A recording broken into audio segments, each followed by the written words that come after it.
Bana, kwenye Instagram page ya Zari the Boss Lady ameweza kuposti picha akiwa kwenye kaburi ya mumewe, aliyekuwa mumewe Ivan Don, ambaye alikuwa mfanyabiashara maarufu kutoka nchini Uganda. Hivi yule Ivan alikuwa ni Mganda, alikuwa ni Mganda yule.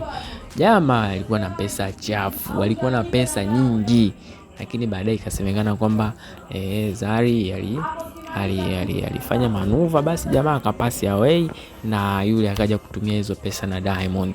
Hizo ndo taarifa ambazo zilikuwepo kwenye kipindi kile, kwamba bwana Zari alifanya manuva, jamaa akavuta. Umeona jamaa alivyovuta, alipataga ajali nafikiri, moja kati ya magari yake ya kifahari sana ambayo amenunua kwa fedha nyingi sana.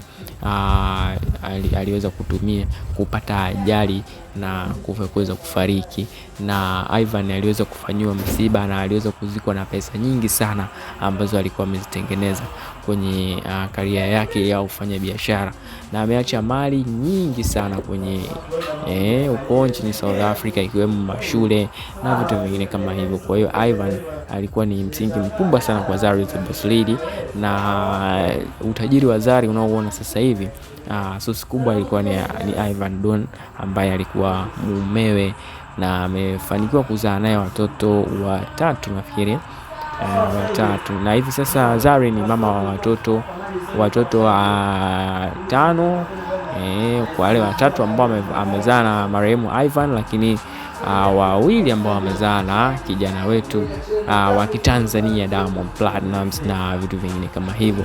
Na story ya Zari na Diamond ilikuwa ni kama drama fulani.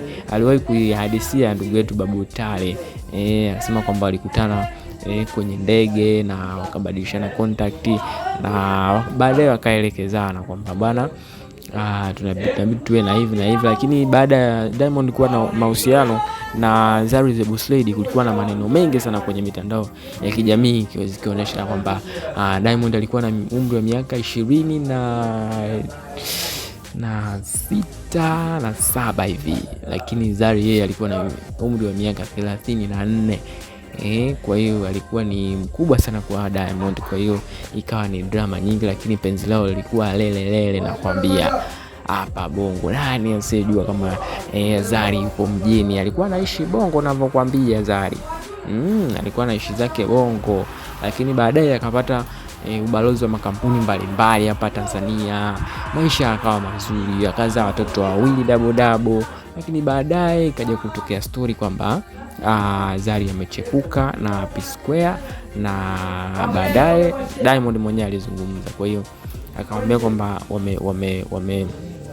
wamechepuka na P Square, kwa hiyo ndio sababu ya kuachana kwao. Lakini behind Zari kulikuwa na story ya Hamisa Mobeto, ambaye Diamond alikiri kwamba alizaa naye mtoto, alipata ujauzito Diamond, baadaye akaja akakubali kwamba ile mimba ni ya kwake. Kwa hiyo ikawa kama story imeingiliana mara mbili, na Zari mpaka toka siku hiyo hakutaka tena mahusiano na Diamond. Diamond akawa yuko na Hamisa naye hakudumu sana. Baadaye Hamisa naye akaenda kamroga tena. Jamani, akwambia yani Hamisa alikuwa hivi karibuni anafanywa interview, anasema it was just for my own it was just only for my son.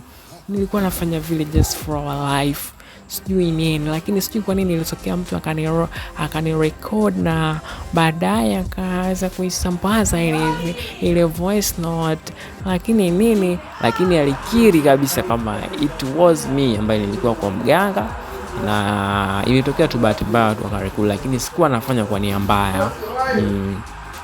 I was just doing this for our own sake, for our security, mimi na my son na nini na vitu vingine kama hivyo. Kwa hiyo mambo ni mengi. Zari anakwenda kila mwaka kwenye kaburi la huyo Ivan Doni, lakini hivyo kama baba wa watoto wake na nini kumwenzi na vitu vingine kama hivyo. Kwa hiyo binadamu sisi bwana, si lolote si chochote ndugu zangu, si lolote si chochote.